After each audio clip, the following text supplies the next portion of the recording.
কৃষির অনেকগুলা সেক্টর আছে, ঠিক আছে। কৃষির অনেকগুলো সেক্টর আছে, যেমন গরু, ছাগল, হাঁস, মুরগি, কবুতর, তারপরে ফল ফসল।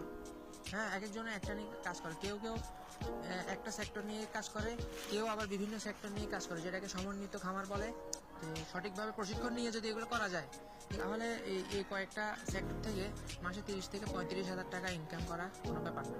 এখানে আমাদের কবুতরের ঘরটা হচ্ছে 4 ফিট বাই 6.5 ফিট। তো এই ঘরে আমরা 20 জোড়া কবুতর রাখার একটা ক্যাপাসিটি। তো 20 জোড়া কবুতরের মধ্যে আমাদের 20টা বাচ্চা আমরা কিন্তু এখান থেকে অনায়াসে পেতে পারি। মুরগি হচ্ছে আমাদের 12টা ডিম, 12টা মুরগি, 2টা রাতা মোরগ, ঠিক আছে। 14টা আমাদের প্যারেন্ট স্টক থাকবে। প্যারেন্ট স্টকের জন্য আমরা ঘর বানাইলাম 4 ফিট বাই 6 ফিট।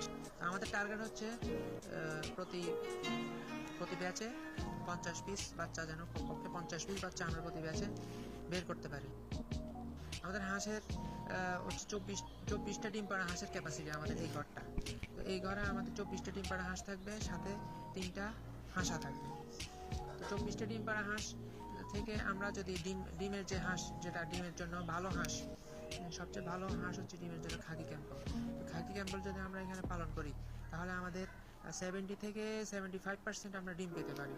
অর্থাৎ আমাদের 24টা ডিম পাড়া হাঁস থেকে আমরা 18টা বা 20টা ডিম প্রতিদিন আমরা পাওয়ার সম্ভাবনা আছে। আমাদের এখানে 4টা ছাগলের ক্যাপাসিটি, প্যারেন্টসের জন্য আমরা 4টা ছাগলের ক্যাপাসিটি। একটা হচ্ছে পাঁঠা, 3টা ছাগি। তো একটা ছাগল যদি 6 মাসে 2টা করে বাচ্চা দেয়, তাহলে 3টে ছাগল থেকে আমরা 6টা বাচ্চা পাচ্ছি। তো 6টা বাচ্চা আমরা 6 মাস পালার পর এই বাচ্চাগুলো আমরা 7 থেকে 8,000 টাকা ইজিলি বিক্রি করতে পারবো, যেহেতু ক্রস জাতের ছাগল। আবার দেশি গরুর একটা বৈশিষ্ট্য হচ্ছে কি, দেশি গাই গরু প্রায় তার লাইফ সাইকেলে, তার সম্পূর্ণ জীবনে সে 10 থেকে 12টা পর্যন্ত বাচ্চা দেওয়ার রেকর্ড আছে। প্রতি বছর একটা বাচ্চা তো দিবেই, এটার কোনো মিস নাই। তো একটা বাচ্চা যদি প্রতি বছর দেয়, একটা গরুর যদি ষাঁড় বাছুর হয়, তাহলে আমরা সেই বাচ্চাটা অনায়াসে 5-6 মাস পালন করলে এই বাচ্চাটা আমরা 50,000 টাকা বিক্রি করতে পারবো, যদি ষাঁড় বাছুর হয়। যদি বকনা বাছুর হয়, তাও ভালো জাতের বকনা, প্রচুর চাহিদা, 40,000 টাকা হলে বিক্রি করতে পারবো। তাহলে যদি আমরা একটা বাছুর যদি আমরা 50,000 টাকা বিক্রি করি, ঠিক আছে, তাহলে আমরা 2টা বাছুর বিক্রি করতে পারতেছি 1 লাখ টাকা। যেহেতু আমাদের জায়গা সংকুলান, এখানে আমরা 2টা গাভী গরুর বেশি রাখবো না, ঠিক আছে। এরপরে আসে আমাদের যে মাছের পুকুর। আমাদের এই সামনে যে আমরা পুকুরের জন্য যে জায়গাটা নির্বাচন করলাম, এই জায়গাটা কিন্তু কমপক্ষে 6 শতক জায়গা, ঠিক আছে। এই 6 শতক জায়গাতে আমরা কার্প ফ্যাটেনিং করব। মাছ চাষের একটা নতুন টার্ম ইদানিং শোনা যাচ্ছে, সেটা হচ্ছে কার্প ফ্যাটেনিং। কার্প ফ্যাটেনিং কিন্তু খুব লাভজনক একটা ব্যবসা বলা যেতে পারে, লাভজনক একটা ব্যবসা কার্প ফ্যাটেনিং। তো এই ক্ষেত্রে আমরা পুকুরে একটু বড় সাইজের পোনা ছাড়তে হয়। তো প্রতি শতকে আমরা 12টা পর্যন্ত পোনা ছাড়তে পারি। যেহেতু আমাদের 6 শতকের পুকুর, তাহলে আমরা এখানে কয়টা পোনা ছাড়তে পারবো? 6-12 কত? 6-12 এখানে আমরা 72 পিস পোনা ছাড়তে পারবো। এক একটা পোনার ওজন হবে 1 কেজি।